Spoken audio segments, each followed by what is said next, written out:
Yo nací en un pueblo del suroeste antioqueño que se llama Valparaíso. Mi padre tenía una lechería y de eso vivíamos y vivíamos en el campo. Hasta los 10 años fui hijo único. Yo no tenía cómo jugar con nadie porque ni había con quién. Yo tuve una mamá que era una persona por lo menos culta y supremamente inteligente. De tal manera que en esa soledad yo no hice escuela, propiamente porque ella era maestra. Es decir, todo lo que había aprendido en la casa con mi madre, pues hizo que yo entrara ya como a un cuarto año elemental. En mi curso éramos unos 30.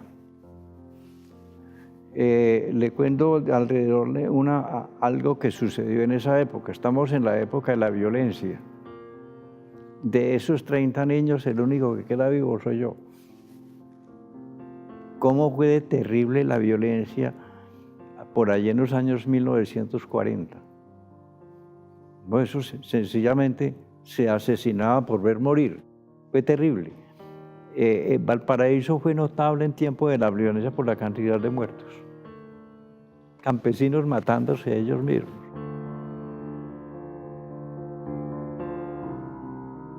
En el pueblo no había más que un cuarto de escuela, de tal manera que yo, ya muy pequeño, me internaron en el seminario menor de Jericó.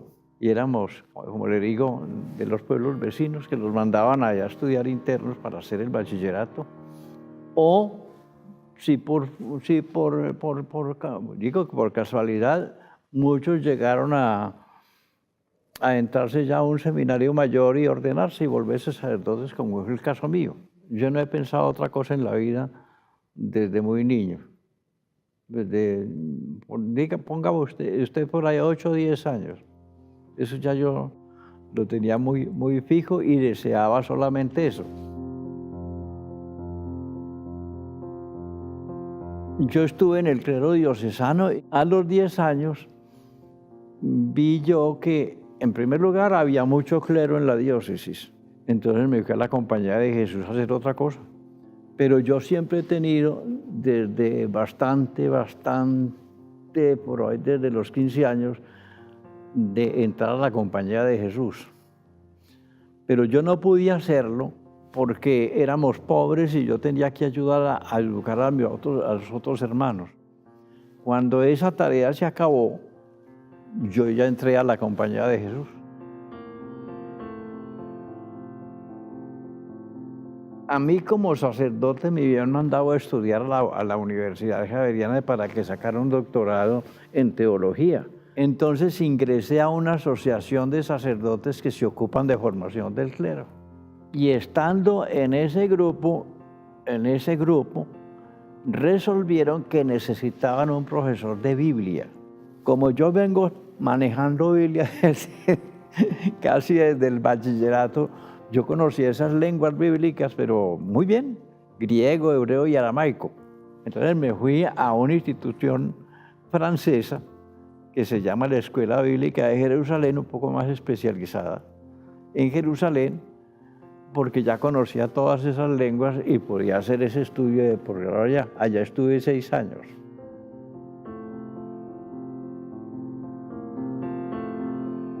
Estando yo como estudiante en la escuela bíblica, estalló la guerra de los 6 días de los judíos y los árabes, porque la ONU tuvo la sensatez o insensatez de crear un Estado en otro Estado.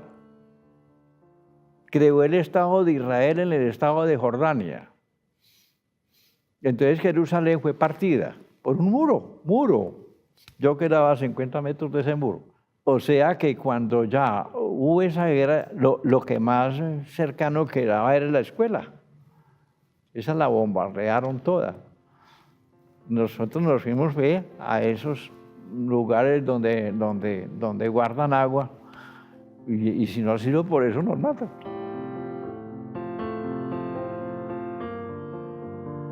Entonces yo volví como profesor del seminario de Bogotá. Estando en Bogotá, yo creo que yo me volví una persona un poquitito problemática. Miren, porque al fin y al cabo, uno especializado en esas ciencias bíblicas, uno piensa distinto. Entonces al arzobispo le pareció que debieran sacarme del seminario por temor de que estuviera de pronto enseñando cosas que no le gustaban al arzobispo de Bogotá. Entonces me sacaron y me recibieron en la compañía de Jesús.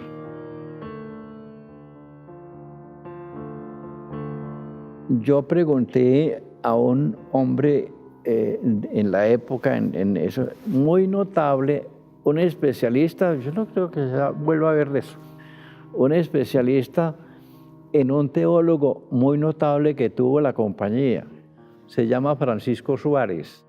Entonces yo pregunté a un especialista en él algún tema para yo hacer una tesis doctoral y me propuso ese tema. Potencia obediencial, eso es rarísimo. Es como decir, ¿qué es lo que hay de fondo, en el fondo de todo lo que usted ve? Y en el fondo de lo que usted ve es el ser. Y el ser es una potencia que está sucediendo en todos los seres. ¿Por qué se llama obediencial? Porque todas las cosas tienen ser, pero echan para lo que ellas son. Eso se llama lo obediencial.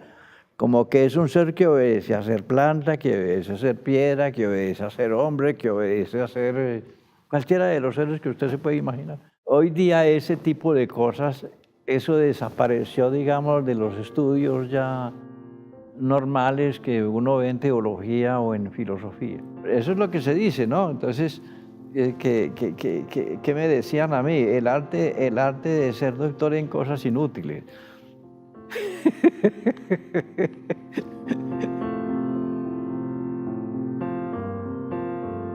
A mí me identifica mucho lo que es fundamental en Jesucristo.